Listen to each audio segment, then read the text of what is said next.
जय माता दी। हर हर महादेव। तुला राशि वाले जातकों, आने वाले 473 दिन यानी कि लगभग 1.5 साल या आपके जीवन का सबसे शुभ समय रहने वाला है। या समझिए कि आपके जीवन का जितना भी समय है उसमें से सबसे ज़्यादा शुभ समय यह 473 दिन आने वाले 1.5 साल आपके रहने वाले हैं। ग्रहों का गोचर कुछ इस प्रकार से है कि यह आपके जीवन को पूरी तरह से बदल कर रख देगा। किंतु एक चीज़ याद रखना कि दुख में सुमिरन सब करे, सुख में करे न कोई। जो सुख में सुमिरन करे, दुख का एक होय। आपका शुभ समय आने वाला है, किंतु इसमें भी आपको उपाय करने हैं ताकि उपाय करने से यह समय आपका और लाभकारी बने और जीवन में जो छोटी मोटी समस्याएं हैं वह दूर हो सके।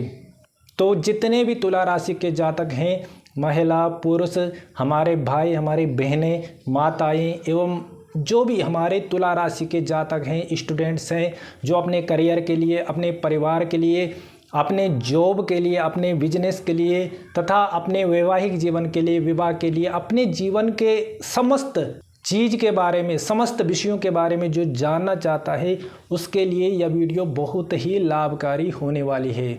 अक्टूबर 2026 तक आपके कर्म भाव पर, आपके 10वें भाव में कर्क राशि में देवगुरु बृहस्पति गोचर करेंगे और अक्टूबर के बाद 26 नवंबर 2027 तक सिंह राशि में आपके लाभ भाव में, आपके 11वें भाव में देवगुरु बृहस्पति सिंह राशि में गोचर करेंगे। जो यह योग है कर्क राशि में गुरु का गोचर और सिंह राशि में देवगुरु बृहस्पति का यह गोचर, यह आपके जीवन को बदलने वाला रहेगा। इन 1.5 सालों में जो यह सिंह राशि और कर्क राशि में देवगुरु का गोचर है, यह आपके जीवन को पूरी तरह से एक उन्नति प्रदान करने वाला रहेगा, एक पूरी तरह से जीवन को बदलने वाला रहेगा। जो आज तक आपने संघर्ष किया, जितनी मेहनत आपने आज तक की, जितने आपने कष्ट आज तक झेले हैं, वह सब कष्ट समाप्त होने वाले हैं और जो आगे का 1.5 साल है वह आपके लिए हर प्रकार से जीवन को बनाने वाला रहेगा,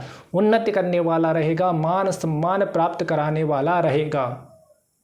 सबसे अधिक यह आपके करियर के लिए शुभ रहने वाला है, क्योंकि आपके कर्म भाव में 10वें भाव में देवगुरु बृहस्पति कर्क राशि में उच्च के हंस नामक राजयोग का निर्माण कर रहे हैं। तो जितने भी व्यक्ति नौकरी के लिए प्रयास कर रहे थे, जो भी अपने करियर को बढ़िया बनाना चाह रहा था, तो यह समय उसके लिए स्वर्णिम काल रहेगा। सबसे उत्तम समय यह रहने वाला है, क्योंकि देवगुरु बृहस्पति 10वें भाव के कारक भी हैं और यहाँ पर देवगुरु बृहस्पति अपनी उच्च राशि में हंस नामक राजयोग का निर्माण जो कर रहे हैं वह आपके कार्य क्षेत्र के लिए, आपके नौकरी के लिए, जो भी आपका काम है उसके लिए बहुत शुभ रहेगा। अचानक से आपके कार्य में प्रगति होगी। यदि आज तक आप ऐसा कुछ काम कर रहे थे कि जहां पर दबाव था, जहां पर आप किसी के अधीन काम कर रहे थे या कोई ऐसा कार्य था जो आप अपनी मन के इच्छा से नहीं कर पा रहे थे बल्कि मजबूरी से उस काम को कर रहे थे, तो वह कर्म आपसे दूर होगा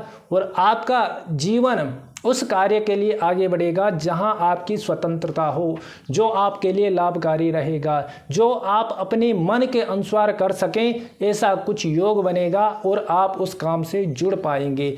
तो कार्य क्षेत्र के लिए यह बहुत शुभ रहने वाला है। जो भी व्यक्ति सरकारी नौकरी के लिए प्रयास कर रहा था, तो उसके लिए इससे बड़ा शुभ समय और कोई नहीं हो सकता।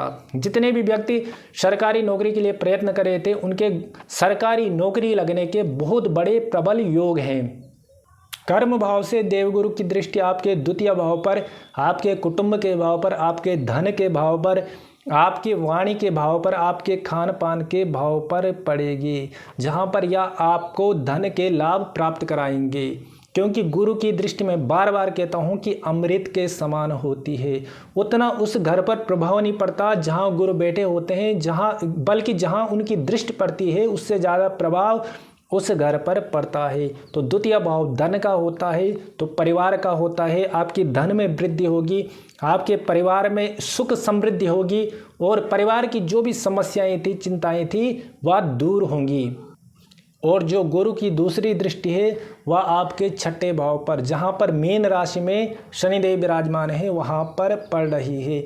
यह भी आपके लिए बड़ा एक शुभ संकेत है, शुभ योग है, क्योंकि छठे भाव में या नौकरी प्राप्त कराने वाला होता है, क्योंकि छठा भाव नौकरी का भी होता है। तो नौकरी के लिए जो भी व्यक्ति नौकरी के लिए प्रयास कर रहे थे या नौकरी से संबंधित कोई समस्याएं उनके जीवन में थी, तो नौकरी के लिए बहुत ही शुभ या दृष्टि रहने वाली है।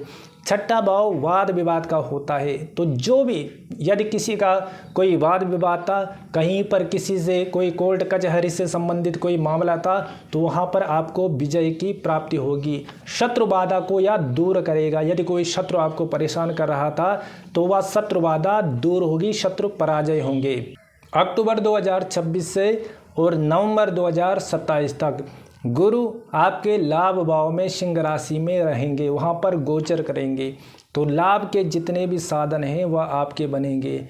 यदि कहीं पर आपका पैसा फंसा हुआ था, पैसा आपका अटका हुआ था, या किसी काम के लिए बहुत समय से प्रयास कर रहे थे, वह काम नहीं बन पा रहा था, तो अक्टूबर 2026 के बाद का जो समय है वह आपके लिए बहुत शुभ रहेगा। जितने भी भाग्य से बनने वाले काम हैं उनमें भाग्य आपका पूर्ण रूप से, पूरे रूप से साथ देने वाला है।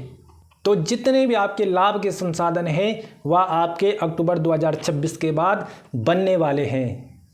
लाभ भाव से देवगुरु बृहस्पति की दृष्टि आपके तृतीय भाव पर, जहां पर धनु राशि जो कि देवगुरु बृहस्पति ही की राशि है वहां पर पड़ रही है, जो आपके लिए बहुत ही बड़ा योग बनाता है, क्योंकि तृतीय भाव में, तृतीय भाव पुरुषार्थ का है, पराक्रम का है। यहाँ पर यह आपके पराक्रम को निखारेगा। जो मन का डर था, मन का भय था, वह सब भय दूर होगा, सब जो डर था वह दूर होगा।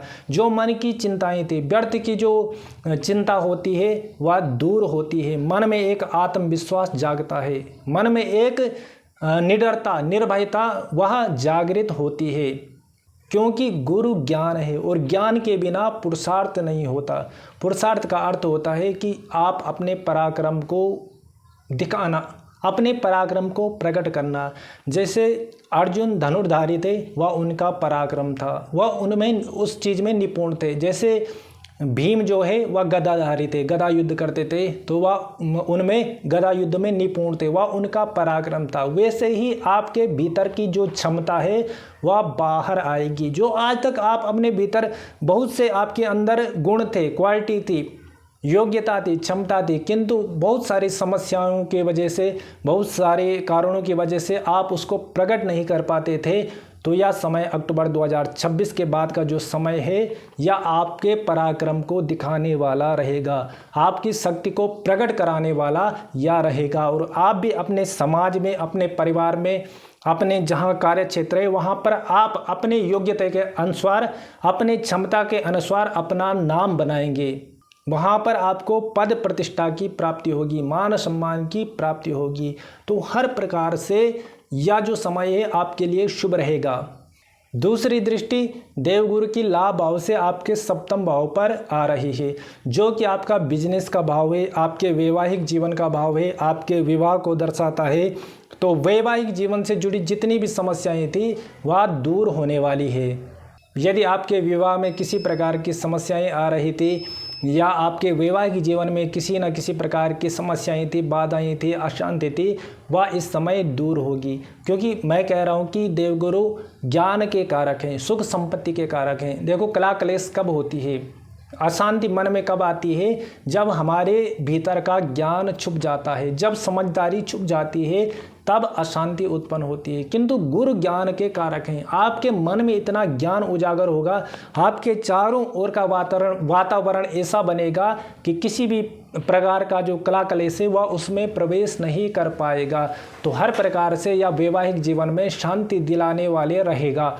और बिजनेस के लिए जो भी व्यक्ति बिजनेस से जुड़े हुए हैं उनके लिए तो यह बहुत ही सोने में सुहागा इस प्रकार का समय रहने वाला है, या स्वर्णिम काल उनके लिए रहने वाला है। क्योंकि सप्तम भाव में जो गुरु की दृष्टि है वह आपके भाग्य को बढ़ाएगी। आपके जो भी बिजनेस से जुड़े व्यक्ति हैं, जो विदेश में रहते हैं या विदेशों में जिनका कोई कार्य है, वह उसमें अपार सफलता प्राप्त करेंगे। किंतु आपको केवल ध्यान रखना है कि साझेदारी वाला बिजनेस, पार्टनरशिप वाला बिजनेस आपको नहीं करना है, वहाँ पर आपको धोखा मिल सकता है। और अन्यत्र दृष्टि से बिजनेस के लिए, व्यापारियों के लिए यह बहुत ही शुभ समय रहेगा। तो कुल मिलाकर जो यह 1.5 साल है, आने वाले 473 दिन हैं, वह आपके शारीरिक कष्ट को दूर करेंगे, आपके मानसिक जो अशांति थी उसको दूर करेंगे, मानसिक चिंताओं को दूर करेंगे और आपकी आर्थिक स्थिति को बहुत मजबूत बनाएंगे। अर्थ के लिए, पैसों के लिए सबसे बढ़िया शुभ समय यह रहने वाला है। किंतु आपको उपाय करना होगा, आपको प्रत्येक दिन हनुमान चालीसा जी का पाठ करना होगा, क्योंकि इस समय आपके चतुर्थ भाव में राहु गोचर करेंगे और आपके दसम भाव में केतु कर्क राशि में भी गोचर करेंगे। तो यहाँ पर भ्रम की स्थिति बन सकती है, आपका बनाया हुआ काम भी बिगड़ सकता है, क्योंकि राहु केतु आपके जीवन में भ्रम उत्पन्न कर सकते हैं, असमंजस की स्थिति उत्पन्न कर सकते हैं। तो नित्य आपको हनुमान चालीसा जी का पाठ करना है और बुधवार के दिन मछलियों को दाना खिलाना है। यदि आप इस चीज़ को करते हैं और हफ्ते में एक बार या महीने में एक बार कम से कम विष्णु सहस्त्र नाम का पाठ अवश्य करें। यदि आप यह 3 उपाय करते हैं तो आप स्वयं देखिए आपका जीवन किस प्रकार से बनता जाता है, किस प्रकार से आप दिन दुगनी रात चौगुनी उन्नति करते हैं। तो आज के वीडियो में इतना ही। यदि वीडियो पसंद आई तो लाइक कीजिए, कमेंट में हर हर महादेव, जय माता दी लिखना और चैनल को सब्सक्राइब अवश्य करना। इसी प्रकार से मैं आपका मार्गदर्शन करता रहूँगा। जय माता दी, हर हर महादेव।